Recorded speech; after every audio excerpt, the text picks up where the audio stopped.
마태복음 16장 5절에서부터 12절 말씀까지 제가 봉독해 드립니다. 제자들이 건너편으로 갈새 떡 가져가기를 잊었더니 예수께서 이르시되 삼가 바리새인과 사두개인들의 누룩을 주의하라 하시니 제자들이 서로 의논하여 이르되 우리가 떡을 가져오지 아니하였도다 하거늘 예수께서 아시고 이르시되 믿음이 작은 자들아 어찌 떡이 없으므로 서로 의논하느냐 너희가 아직도 깨닫지 못하느냐 떡 5개로 5,000명을 먹이고 주운 것이 몇 바구니며 떡 7개로 4,000명을 먹이고 주운 것이 몇 강주 되는지를 기억하지 못하느냐 어찌 내 말하는 것이 떡에 관함이 아닌 줄 깨닫지 못하느냐 오직 바리새인과 사두개인들의 누룩을 주의하라 하시니 그제서야 제자들이 떡의 누룩이 아니요 바리새인과 사두개인들의 교훈을 삼가라고 말씀하신 줄 깨달으니라. 아멘. 할렐루야.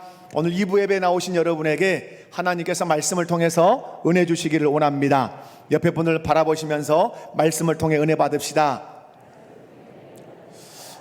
우리가 10월 한 달 동안 함께 순종해야 할 그리스도의 명령은 누룩을 주의하라입니다. 따라서 합시다. 누룩을 주의하라.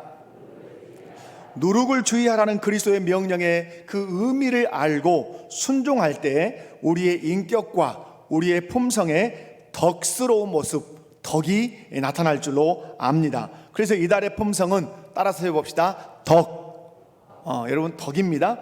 덕의 반대말은 불결함입니다. 덕이란 무엇인가? 다 같이 정의를 읽도록 합니다. 시작. 하나님의 말씀에 순종할 때 내 삶에서 빛나는 도덕적인 탁월함과 영적인 순결함입니다. 하나님의 말씀에 순종할 때 내 삶은 빛나게 되어 있습니다. 빛나되 도덕적인 탁월함이 드러나고 윤리적인 탁월함이 드러나고 영적으로는 순결함이 드러납니다. 그러므로 모든 그리스도인들은 하나님의 말씀에 순종해야 합니다. 우리가 삶의 절대 기준인 하나님의 말씀에 순종하면 우리의 삶은 빛이 납니다. 할렐루야. 뿐만 아니라 도덕적으로 탁월한 모습을 갖습니다. 세상 어디를 가도 그런 도덕적으로 조금도 손색 없는 삶을 살게 되지요. 뿐만 아니라 영적으로 하나님과의 그 관계, 그 신앙, 그 영적으로는 순결한 삶을 살게 된다 이 말입니다. 그런데 예수님은 도덕적인 탁월함과 영적인 순결한 삶을 살려면 반드시 바리새인과 사두개인들의 누룩을 어떻게 하라? 주의하라고 명령하십니다. 그러면 궁금한 질문이 생기죠? 여러분 질문하겠습니다. 바리새인이 누군지 아십니까? 옆에 분들 보고 한번 말해봐요. 바리새인은 이런 사람이다. 사두개인이 누군지 아십니까? 옆에 분들 보고 말해봐요. 사두개인은 이런 사람이다. 전혀 옆에 안 쳐다보시네요. 자, 여러분 바리새인은 누구며 사두개인은 누군가? 이들은 구약 성경에는 나타난다 나타나지 않는다. 구약 성경에는 나타나지 않습니다. 그런데 신약 성경을 딱 펼쳐서 사복음서를 읽어보면 이들이 상당한 실력을 행사하면서 돌아다니고 예수님께 찾아오고 예수님과 말하고 예수님이 그들에게 말씀하시는 것들을 볼 수가 있어요. 바리새인과 사두개인들은 당시 유대의 종교 지도자들입니다. 바리새인들과 사두개인들은 바벨론에서 이스라엘이 포로로 끌려가서 바벨론에서 70년 종살이하고 포로 귀환 후 바벨론, 그 다음에 페르시아, 바사라고 하는 나라, 그 다음에 그 바사를 물리친 나라가 헬라입니다. 헬라 시대에 아주 악질적인 왕이 있었습니다. 그 왕이 안티오쿠스 4세입니다. 안티오쿠스 4세가 이 헬라 이 나라의 왕으로서 이스라엘 민족, 이 유대 민족을 막 탄압을 합니다. 율법도 불지르고 할례도 못 행하게 하고 모이지도 못하게 하고 막 박해를 하니까 이때 독립을 위해서 나선 사람들이 두 부류의 사람이 있습니다. 하나는 문과 부류의 사람, 이 사람들이 하시딤이라고 하는 운동을 펼칩니다.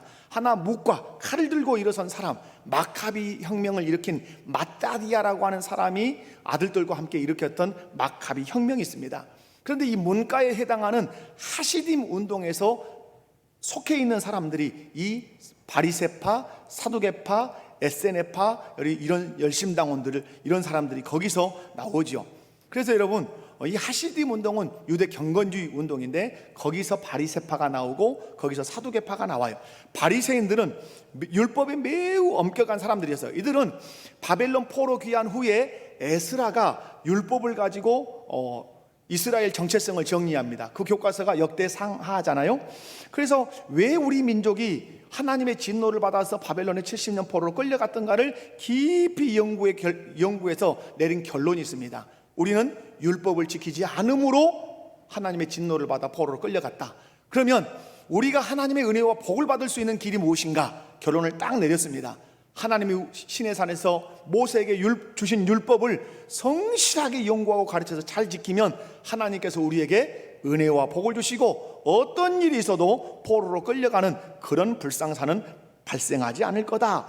그래서 이들은 율법을 잘 지키기 위해서 율법의 세칙들, 안식일에는 2kg 이상 가지 마라, 안식일에는 밀을 따서 비비지 마라, 이런 세칙들을 613개나 만들어서 율법을 열심히 지키려고 애썼던 사람들입니다. 이들은 특별히 영적 세계를 인정했습니다. 부활도 인정하고 천사도 인정하고 천국도 인정하고 이런 영적인 세계를 인정한 사람들입니다. 그러나 이 사두개인들은 바리새인과 아주 대적 관계에 있는 사람들입니다. 물론 독립을 위해서는 함께 싸웠지만 여러분, 사두개인들은 헬라 시대 때 생겨났던 사람들이기 때문에 파기 때문에 헬라의 문물도 받아들이고 또 헬라를 어느 나라가 이겼죠? 로마가 확 집어삼킵니다. 로마와도 손잡고 그렇게 진보적으로 개혁적으로 살아가자 이렇게 주장한 사람들이죠. 이 사람들은 부활 인정하지 않습니다. 마귀 인정하지 않습니다. 천사도 인정하지 않습니다. 내세도 인정하지 않습니다. 내세가 없으면 어디에 집중하는 삶을 살까요? 이 현세, 이 세상에 집중하는 삶을 살 수밖에 없는 것이죠. 그래서 이 사람들은 철저하게 현실에 집중하는 삶을 사는데 그렇게 집중을 합니다.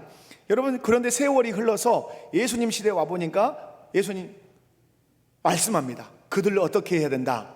그들 경계해야 된다. 그들 주의해야 된다. 이렇게 말씀하고 있어요. 그래서 예수님 바리새인과 사두개인들의 누룩을 주의하라 이렇게 가르치고 있어요. 그러면 두 번째 질문이 생기죠. 바리새인과 사두개인이 이제 이렇게 생겨났다면 예수님이 그들의 누룩을 주의하라고 말씀해요. 그럼 그 누룩이 뭐냐라고 하는 궁금이 생기죠. 예수님께서 바리새인과 사두개인의 누룩을 주의라고 말씀할 때 제자들은 오메 떡을 안 가져와 가지고, 왜 이 제자들 떡을 안 가져왔냐면 바리새인들의 지금 압력이 있어요. 바리새인들은 결정한 거, 지금 사회적 분위기에서 예수님을 어떻게 하자, 죽이자라고 결정을 이미 내린 때예요. 그러니까 예수님을 쫓아다니면서 죽이려고 예를 쓰니까 예수님이 도망치시는 거야. 그러니까 제자들도 부랴부랴 오다 보니까 도시락 안 챙겨온 거예요. 그래서 예수님이 사두개인 누룩, 바리새인 누룩 하니까 도시락을 안 가져왔다고 책망하시나 보다라고 수근수근하니까 바보들아, 이 바보들아, 내가 5,000명을 떡으로 먹인 것, 4,000명을 떡으로 먹인 것 너희들 기억 못하냐? 떡 얘기 내가 하는 거냐? 이 바보들아, 믿음이 작은 자들아 라고 할 때 한 방 맞고 나니까 정신이 훅 든 거예요. 누룩, 떡에 대한 말씀이 아니구나. 사두개인과 바리새인과 사두개인의 교훈을 조심하라고 하신 말씀이구나 하고 깨달았다고 오늘 성경에 기록을 하고 있어요. 그래서 12절에 보면 바리새인과 사두개인들의 교훈을 삼가라 라고 하는 사실을 깨달았어요. 여러분, 예수님은 제자들에게 바리새인과 사두개인들의 무엇을 주의하라? 무엇을 주의하라? 교훈을 주의하라. 이것을 종교적으로 끌어오면 그들의 교리를 조심하라 이렇게 말할 수 있어요. 여러분, 그러면 세 번째로 바리새인과 사두개인들의 그 교훈이 뭐냐? 누룩이라고 주님 표현하셨는데 바리새인과 사두개인들의 교훈, 그들의 교리가 뭐냐 하는 거죠. 바리새인의 교훈은, 바리새인은 부활도 인정합니다. 천사도 인정합니다. 영도 인정하고 마귀도 인정합니다. 그들은 또 율법을 철저하게 지켜가는 사람들입니다. 그들의 주장이나 그들의 삶을 보면 조금도 틀림이 없어 보입니다. 그러나 그들에게 아주 결정적인 결함들이 발생합니다. 뭐냐면 예수님을 믿어서만 구원을 얻는 것이 아니라 반드시 율법을 행해야 구원을 얻는다고 하는 이 주장이 계속해서 교리에 나타나는 거예요. 여러분, 예수님 시대가 지나고 사도들의 시대가 돼서 사도의 행전을 이렇게 읽어서 사도들과 함께 걸어가 보면 끊임없이 사도들을 괴롭힌 게 뭡니까? 예수도 믿어야 되지만 율법도 행해야 된다고 하는 교리를 계속해서 교회에다 전달하는 사람들이 생겨나서 바울이 얼마나 속상해하고 그것과 싸웠는지 몰라요. 여러분, 이방인들도 할례 받아야 된다, 모세의 율법 지켜야 된다, 613가지의 장로의 유전 이거 반드시 지켜야 된다, 이런 주장을 하는 사람들이 바리새파 안에 많았단 말이에요. 여러분, 사도행전 15장 5절을 보면 이렇게 말씀합니다. 다 같이 시작. 바리새파 중에 어떤 믿는 사람들이 일어나 말하되 이방인에게 할례를 행하고 모세의 율법을 지키라 명하는 것이 마땅하다 하니라. 바리새파 중에 어떤 믿는 사람들, 분명히 하시딤 운동에서 나온 이 바리새파가 이제 누구를 믿었습니까? 예수님을 믿었어요. 그런데 이들이 주장하는 교리가 뭐예요? 이방인에게 할례를 행해라, 그리고 모세의 율법을 지켜라, 그래야 무엇을 얻는다? 그래야 구원을 얻는다, 이렇게 주장을 했어요. 여러분, 그렇다고 이 바리새인들이 율법을 잘 지켰냐? 그것 아니죠. 엄격한 규율을 만들어서 이렇게 전수되어서 내려오고는 있지만, 그리고 그것을 지켜야 된다고 주장은 하고 있지만 그들은 실상은 지키지 않았어요. 정작 자신들은 율법의 가르침과 전혀 상관없는 삶을 살았어요.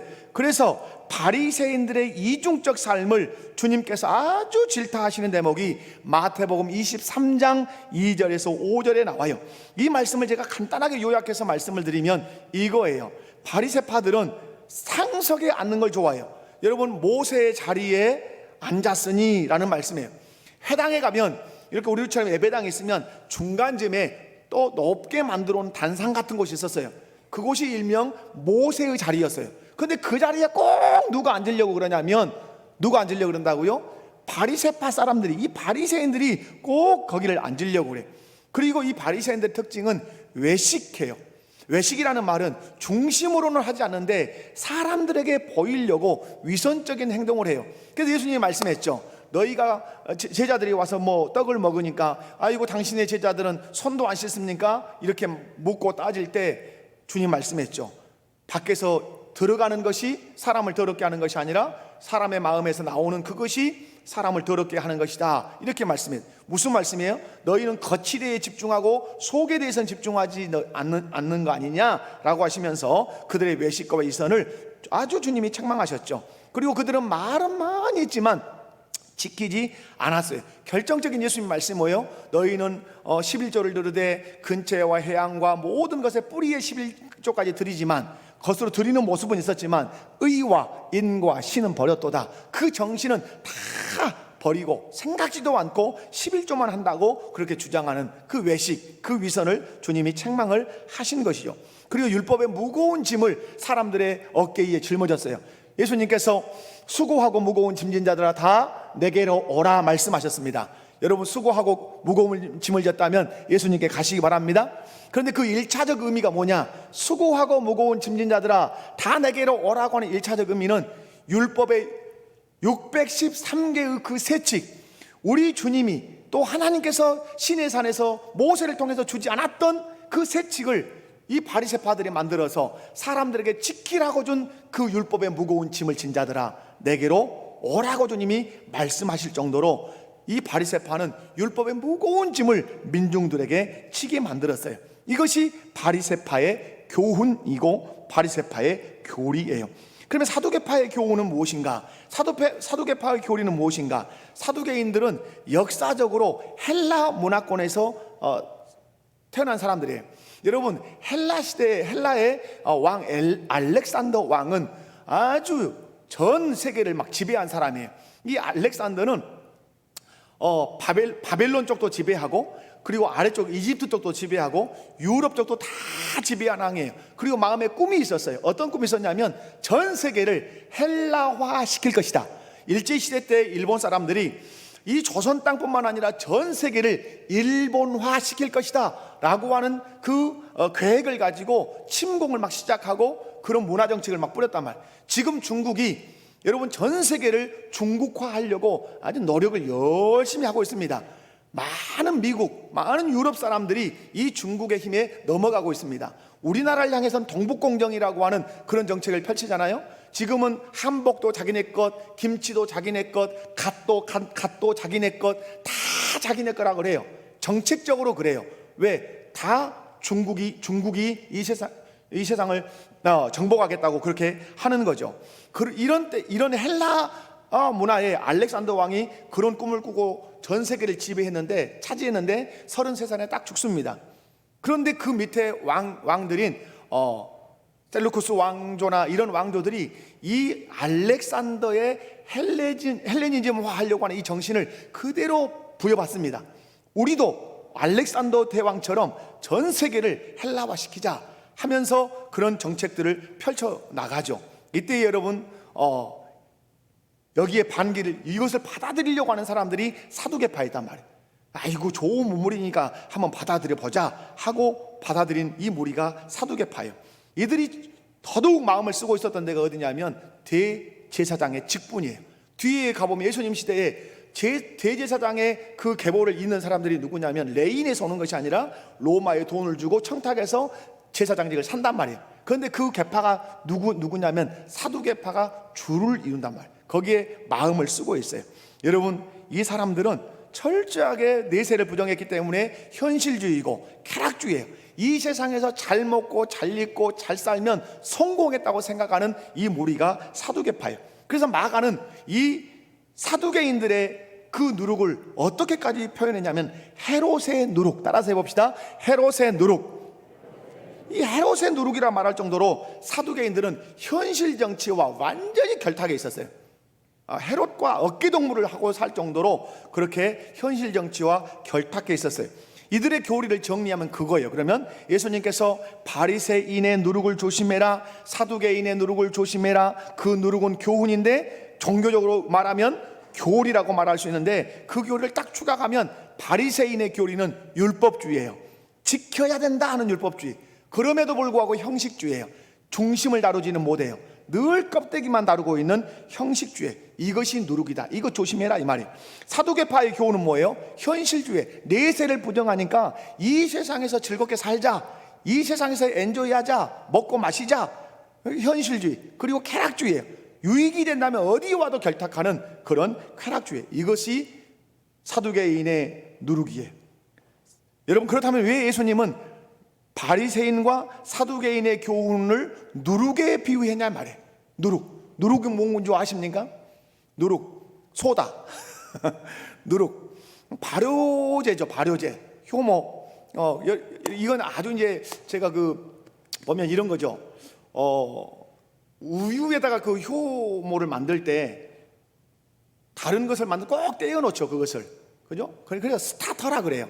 그래서 이 효모로 밀가루를 반죽할 때 다 그거 넣는 것이 아니라 그 살아있는 효모를 떼어서 놔둔단 말이에요. 그리고 다시 반죽할 때 그걸 넣어서 다시 반죽을 시키고 이렇게. 그런데 여러분, 왜 예수님은 누룩을 바리새인의 교훈에 그렇게 비유를 했냐? 성경에서 상징하는 그 누룩은 무엇인가? 방금 말씀드린 것처럼 누룩은 빵을 발효시킬 때, 밀가루를 발효시킬 때 쓰는 효모로 밀가루 반죽에 많이 넣습니까? 조금 넣습니까?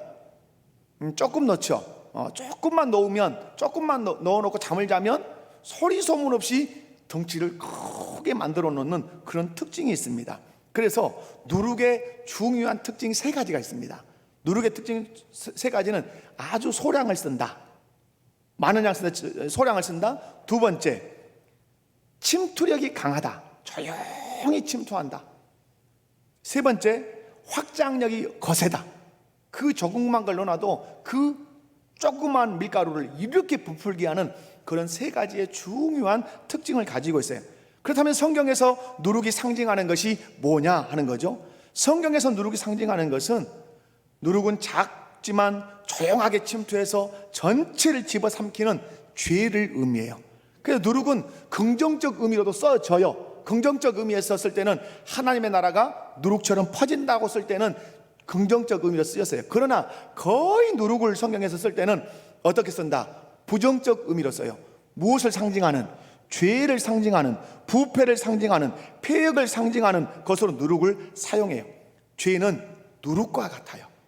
작은 죄가 우리 안에 들어오면 그 침투력이 아주 강해서 나중에는 그것이 나를 집어삼키는 특징이 있다는 거예요. 막강한 힘이 있다는 거예요.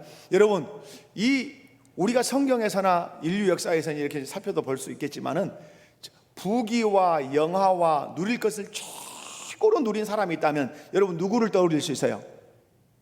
누구요? 솔로몬이죠. 솔로몬. 그 솔로몬 끝자락에 망했습니까? 망하지 않았습니까? 망했죠. 자, 여러분, 솔로몬은 어마어마한 부귀와 영화와 지혜와 권세를 다 누린 사람입니다. 그런데 그 끝이 망했습니다. 그러므로 여러분이 솔로몬의 부유함만 보지 마시고 그 끝의 망함도 보셔야 돼요. 왜 망했는가?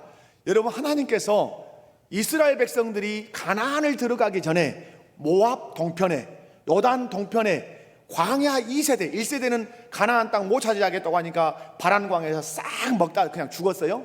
광야 2세대가 요단 동편 모압 평지에 앉아 있어요. 그때 모세 지도자가 일어나서 설교를 합니다. 시내산에서 받았던 율법을 재정리해서 광야 2세대에게 설교를 해요. 그 중에 아주 중요한 얘기가 들었습니다. 가나안 땅에 들어가서 이스라엘이라고 하는 국기를 꽉 세울 때는 세 가지를 조심해라. 몇 가지 조심해라? 세 가지를 조심해라. 1. 말을 사러 애굽으로 내려가지 마라. 말은 뭘 상징하죠? 군대를 상징하죠. 이 나라는 군사력에 의지되는 것이 아니라 여호와 하나님을 잘 섬기면 그것이 안보다, 이렇게 말씀해요. 두 번째는 뭘 말씀하냐면 아내를 많이 두지 마라. 국가의 어떤 정책을 위해서 정략 결혼을 하려고 하지 마라. 그것이 너희에게 큰 올무가 될 거다. 또 하나, 자기를 위하여 은금을 많이 두지 마라. 이렇게 말씀해요. 그런데 솔로몬은 이 세 가지를 다 어깁니다. 말을 구합니다.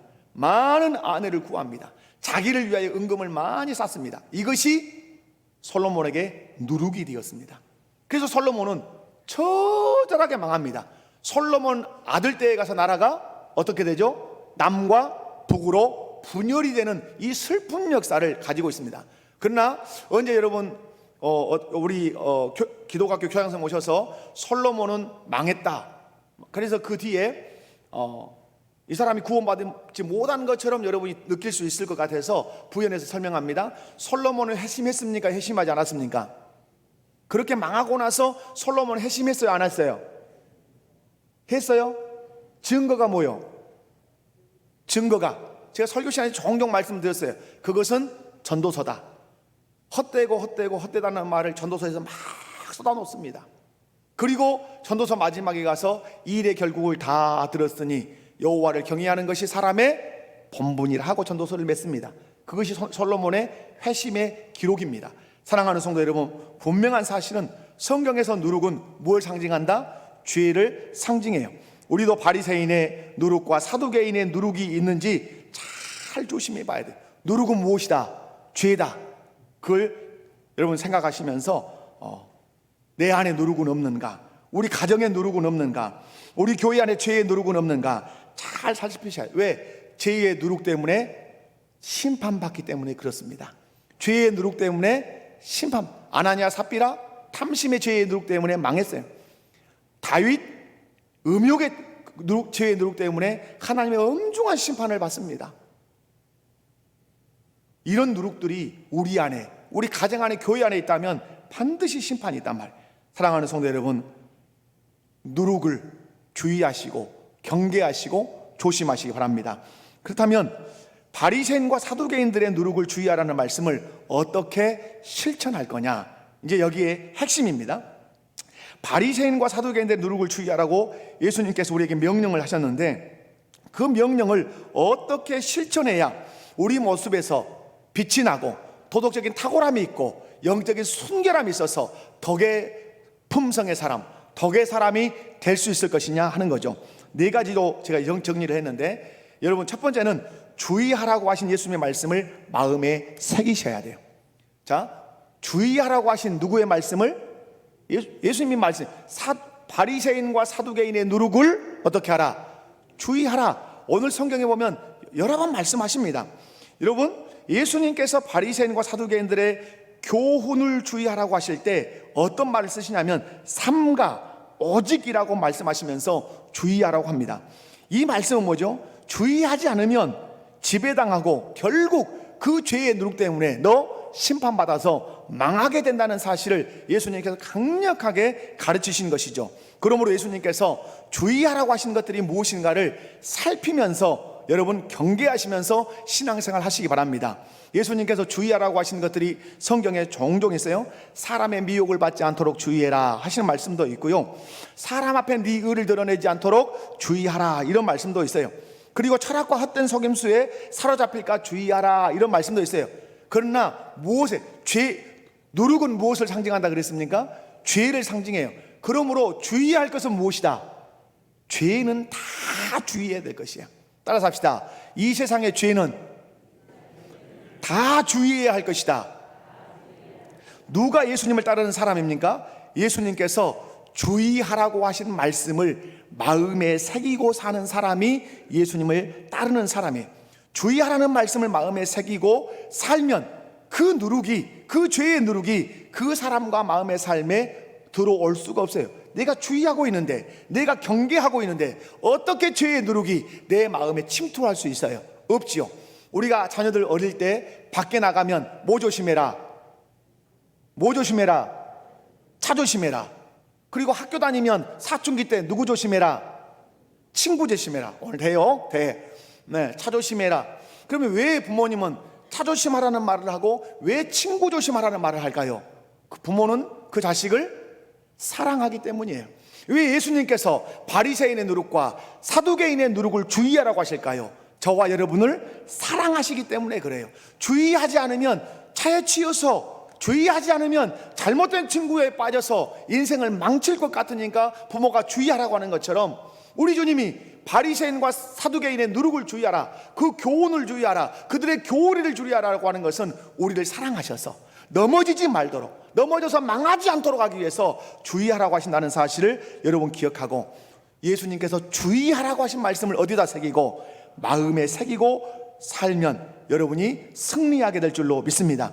이것이 예수님의 사랑을 받아들이는 것이고 예수님을 사랑하는 사람이, 이것이 성공이에요. 사랑하는 성도 여러분, 우리의 신앙과 삶에 예수님께서 주의하라고 하신 누룩들이 있는지 살펴보시고 주의하라는 말씀 기억하고 주의하며 산다면 내 삶이 빛이 나고 내 도덕적 탁월함이 드러나고 내 영적인 순결함이 드러나서 많은 사람들에게 거룩한 영향력을 끼치게 될 줄로 믿습니다. 두 번째로 예수님을 거절하는 사람들의 교훈을 경계하라고 말씀해요.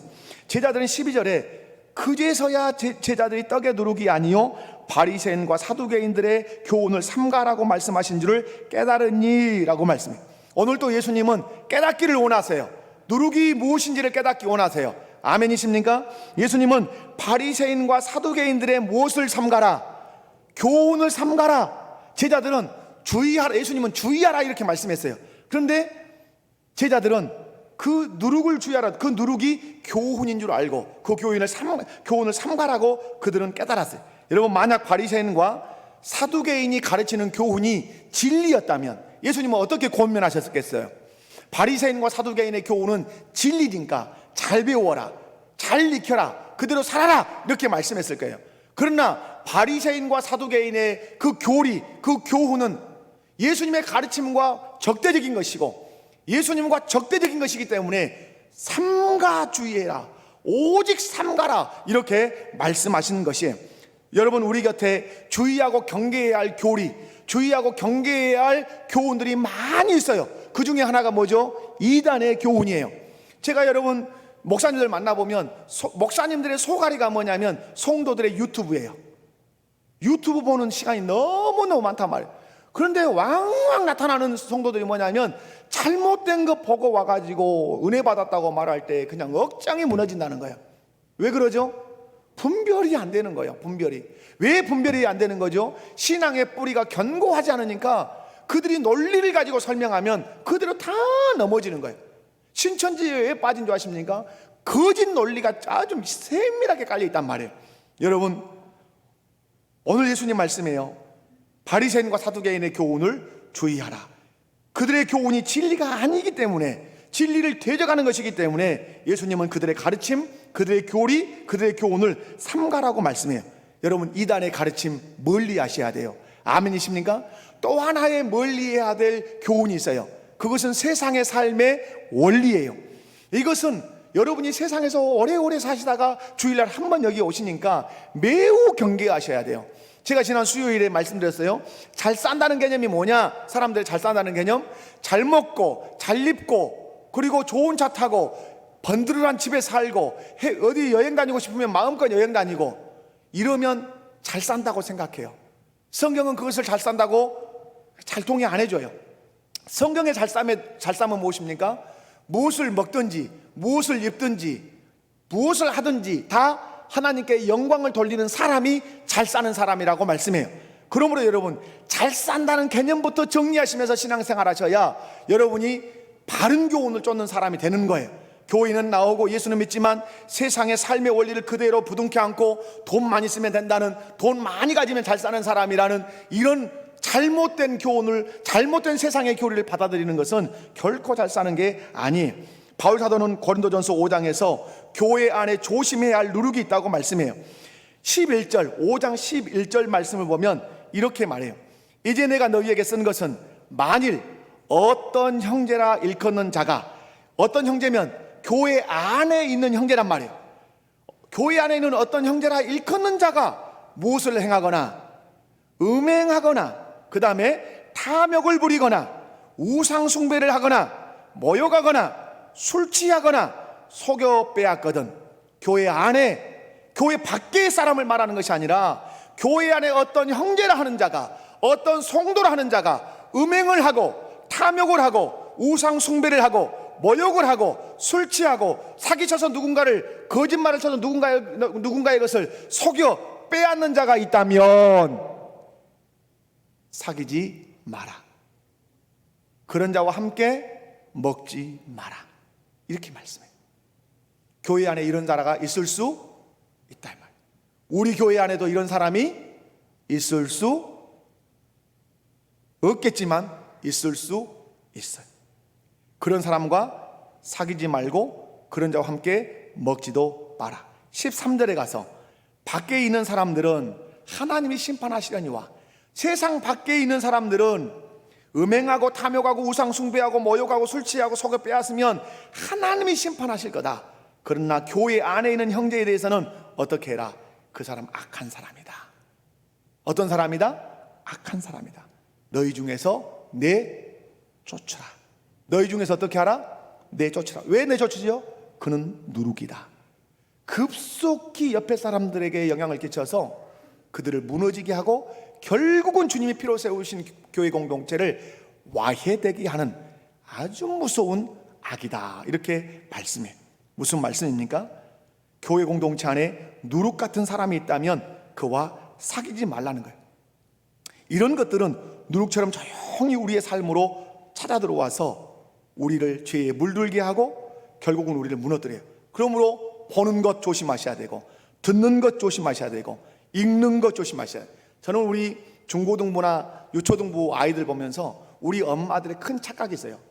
엄마들의 착각, 책 많이 읽으면 마냥 좋아하시는 것, 여러분 함정입니다. 책 좋아해서 막 읽어대는 것 함정이에요. 읽어야 할 책이 있고 읽지 않아야 할 책이 있습니다. 마냥 책 읽으니까 우리 아이는 책 많이 읽는다고 자랑하는 부모들이 있어요. 제가 질문해요. 어떤 책을 읽습니까? 신앙에 반대되는 서적이 얼마나 많은지 몰라요. 그런데 그런 책을 읽고 있으면, 책만 읽고 있으면 책만 읽으니까 좋다. 반드시 검열하셔야 됩니다. 이 책이 성경의 사상과 일치되는 것인가, 반하는 것인가. 반하는 것을 계속 읽으면 그는 성경을 적대시하고 그 예수 그리스도를 적대시하고 교회를 떠나게 되어 있어요. 그러므로 읽는 것도 조심해야 돼요. 그 다음에 만나는 친구들 조심해야 돼요. 이건 아이들만이 아니에요. 어른들도 친구가 매우 중요합니다. 친구 잘 사귀셔야 돼요. 여러분, 예수님을 거절한 사람들의 그런 교훈을 여러분 매우 여러분 예수님을 거절한 사람들의 교훈이라 이렇게 쓴 것은 예수님을 거절했다는 말은 뭐예요? 예수님과 적대적 관계란 말이에요. 그 예수님과 적대적 관계면 예수님에 대하여 좋은 말 하지 않고 예수님께서 하신 말씀에 대하여 좋은 말을 안 한단 말이에요. 그러므로 여러분이 누군가의 말을 들을 때 유심히, 특별히 교회 안에서도 무슨 말을 할 때 잘 들어야 돼요. 자, 어떤 사람이 나에게 막 말을 해요. 이런 얘기해. 그런데 이 사람이 예수님의 가르침과 합한 말을 하지 않으면 이 사람 누룩이라고 생각해야 돼요. 그렇죠? 자, 내가 누군가를 막 흉을 봐. 이수산 집사님 제 눈에 띄니까 이정태가 이수산 집사님을 막 이렇게 흉을 본단 말이에요. 그러면 이수산 집사님 흉을 보면 옆에 있는 사람이 봐야 돼. 주님의 가르침과 합한 것인가? 항상 우리는 누구를 생각하며 신앙생활을 해야 된다고 제가 설교하죠. 예수님을 생각하면서, 하나님을 생각하면서 신앙생활. 생각한다는 말은 그분의 가르침과 합한 것인가를 늘 생각하란 말이에요. 누군가가 여기에 투자하면 엄청난 돈을 버는데 약간 문서를 조금만 가짜로 쓰면 된다. 그럼 주님을 생각해봐. 주님이 그렇게 가르쳤는가? 그렇게 가르치지 않았다면 그 사람은 나에게 뭐예요? 누룩이죠. 누룩. 여러분, 누군가가 말을 할 때 예수님과 적대적이지 않은가? 예수님의 가르침과 반하는 건 아닌가? 늘 살펴야 그때 분별이 되는 것이에요. 그래야 누룩에 휩쓸리지 않고 누룩에 접속되지 않을 수 있는 거예요. 그 결과 더러운 누룩이 우리 마음과 생각을 지배하고 우리로 하나님의 말씀을 따라 살지 못하게 하는 이 삶에서, 이 불결한 삶에서 우리가 떠날 수 있다, 이 말이에요. 세 번째로는 어떻게 우리가 그 예수님의 그 말씀 누룩을 경계할 수 있는 삶을 살 수 있는가? 예수님의 가르침을 깊이 묵상하고 나누셔야 돼요. 여러분, 예수님은 바리새인과 사두개인의 누룩을 주의하라 이렇게 말씀했어요. 그런데 12절에서 제자들 말합니다. 이것은 바리새인과 사두개인의 무엇이라고? 교훈이라고 알아듣습니다. 다시 말해서 예수님은 바리새인과 사두개인의 교훈을 주의하라고 지금 당부하신 것이죠. 바리새인과 사두개인들의 교훈이 조심해야 할 교훈이라면, 경계해야 할 교훈이라면, 누룩과 같이 죄의 교훈이라면 당연히 우리가 멀리해야 되겠죠. 멀리할 뿐만 아니라 또한 합당한 교훈, 누구의 교훈? 예수님의 교훈은 가까이 하셔야 된단 말이에요. 아멘이십니까? 여러분, 예수님께서 바리새인과 사두개인의 교훈을 경계하라는 말씀은 이면적 메시지가 있는 거예요. 누구의 교훈은 마음에 품고 예수님의 가르침과 예수님의 교훈을 늘 마음에 품고 살라고 하신 말씀이에요. 잘못된 교훈을 믿고 따를 때 우리의 삶은 불결해질 수밖에 없어요. 그래 덕의 반대말은 불결함이에요. 불결함. 이 불결함은 진리와 비진리를 섞어놓고 살 때 불결함이 오는 거죠. 예수님 말씀에 우리가 묵상하고 순종하며 살 때 내 삶에서 불결함은 떠나가고 내 품성에 도덕적 탁월함과 영적 순결함이 탁월하게 드러날 줄로 믿습니다. 이것이 덕이라 이 말이에요. 그러므로 덕이란 뭐냐? 거룩한 하나님의 말씀의 표준에 일치하게 살 때 그 삶에서 나타나는 그 능력이 덕이라 보시면 좋겠습니다. 우리가 잘못된 교훈과 삶들을 경계하고 도리어 진리의 말씀을 묵상하고 나눌 때 우리의 믿음은 더욱 견고해지게 돼 있어요. 그 어떤 잘못된 가르침의 그 유혹이 내게 다가온다 할지라도 우리는 그것을 물리치고 흔들리지 않을 수 있어요. 그러므로 사랑하는 우리 모든 성도님들은 사두개인, 바리새인 그들의 가르침과 그들의 누룩을 조심해라. 늘 다시 한번 강조하지만 주님과 적대적이고 주님의 가르침과 늘 대적하는 그 가르침이 무엇이다? 죄의 누룩이라고 하는 사실을 생각하시고 여러분 늘 멀리하시기 바라요. 마지막 한 가지 더 살피면 죄의 누룩이 들어왔다면 회개하란 말. 죄의 누룩이 들어왔다면 어떻게 하라고요? 회개. 죄의 누룩을 피할 수 있는 유일한 방법은 죄가 타협하자고 자꾸 우리에게 들어와요. 우리의 삶에 거하자고 그렇게 유혹을 해요. 그때 허용하지 않는 것이 가장 중요해. 조금 잘못된 음악. 제가 우리 아들이 중학교 2학년이거든요. 어느 날 보면 이게 에어팟을 이 귀에다 꽂고 잠이 들어 있어요. 그렇게 이렇게 보면 이 녀석이 아주 이상한 음악을 들어요.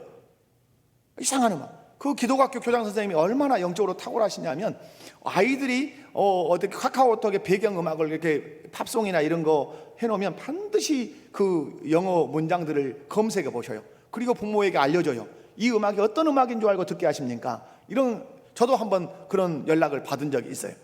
잘못된 음악은 여러분 아이들의 정신세계를 완전히 무너뜨립니다. 음악은 사상을 가지고 있습니다. 음악은 정신을 가지고 있어요. 그래서 아이들이 뭔가 듣는다 해서 마냥 반드시 확인하셔야 돼요. 뿐만 아니라 음란물도 조심하셔야 돼요. 지금은 음란이 판을 칩니다. 제가 엊그젠가 TV를 보니까 등산 동호회에서 만난 사람들의 그 아주 일상, 나 깜짝 놀랐어. 오늘 일부 예배 때도 말씀을 드렸지만 오른쪽 바지를 걷고 걸어가는 남자는 애인을 구한다는 사인이다. 이런 거, 이거 옛날 얘기라고도 합대다 누구고 아까 일부 예배 끝나고 나니까.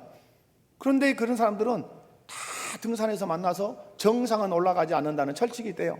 중간에서 다 헤어져서 얼레리 꼴레리 나쁜 짓 하는 거예요. 한 가정의 아버지가 아빠예요. 한 가정의 엄마고 아내예요. 그런데 그들이 일탈을 그렇게 하는 거예요.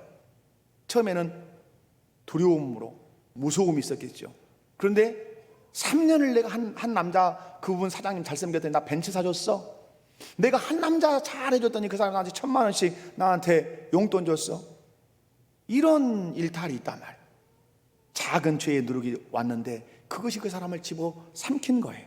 이런 누룩들을 조심해. 작은 조그만 거짓말 한 번, 두 번 한 것이 나중에는 큰 거짓말이 되어서 나중에는 그 사람이 감옥도 가는 경우를 봐요. 죄의 누룩을 용납하는 것은 죄의 씨앗을 뿌리는 거예요. 죄악의 씨를 뿌리면 추수의 원리를 정하신 우리 주님은 어떠죠? 30배, 100배, 60배, 100배를 거두게 하세요. 여러분, 죄의 누룩을 거절하시기 바랍니다. 아멘이십니까?